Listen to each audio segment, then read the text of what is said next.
I love you, Allah. If a proposal has come in your direction from a person whom you are satisfied with their level of deen, which means their closeness to Allah, their religion, they don't have to be, so pious, but on an acceptable level. Perhaps they read their salah, they're responsible in their relationship with Allah, and secondly, their character and conduct is of an acceptable level. If you have those two, then let it happen. And you know what the hadith says? If you don't, this is my favorite part. Do you know why it's my favorite part? We say it, we repeat it, and we see parents do exactly the opposite and face the same consequences mentioned by the Prophet ﷺ, and they blame everyone else. So the hadith says, if good character came to you with decent deen. Now what does good character mean? You need a responsible guy, responsible person. So you have responsibility, mashallah. They're responsible and they have deen. They're good character. I can talk to a young man for a few moments and I can have an idea of how he carries himself. For example, I may not know the details. I could find out. You could go deeper and deeper. And don't just be satisfied at a statement uttered by someone, you know what? Yeah, this guy is like that. No, sometimes they have ulterior motives. I've known of many cases of people whom the parent asks one of their relatives, a brother or a sister or someone, that my daughter is interested in this guy. And they say, no, he's on drugs. But you know what? He's not. So why did they say that? Because they were eyeing out the same child for their daughter. Subhanallah, wow. It's a reality.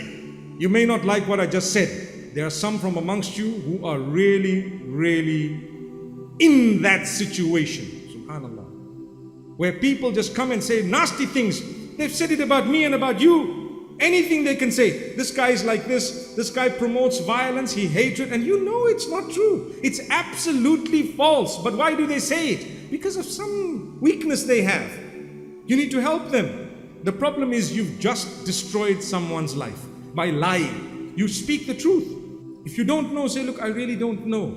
And if you know something, you say, look, I know something. It doesn't mean they're still like that, but I do know perhaps some time back this was the issue and the problem. But the difficulty is as soon as the child raises an issue at home that, I'm interested in someone, close it. Why? We're living in a world where we interact with people. You probably have the best child. It doesn't mean that because she has come up or he has come up to you with some suggestion from the school or the workplace that they're already having an affair. It doesn't mean that. It doesn't mean that they've started in a haram way. Not necessarily. You have to take it seriously. You have to communicate. You find out. And if that person happens to be genuine, if that person, no matter who they are, where they come from, if they happen to be genuine, sincere, guess what? You're going to have an uphill task trying to say no now, because you have Allah and His Rasul on one side and you have your ego on the other. Subhanallah. Like I said, you might have had your dream, but you have to adjust it as time passes. Because now something I didn't calculate has just happened. How should I deal with it? We're living in the real world. You're going to have to deal with it by facing it, by understanding it. Like I said, look at the guidelines of the deen and try your best to help your child. My beloved children, definitely take what your parents have to say seriously. And if they don't listen to you at all, try again and keep trying.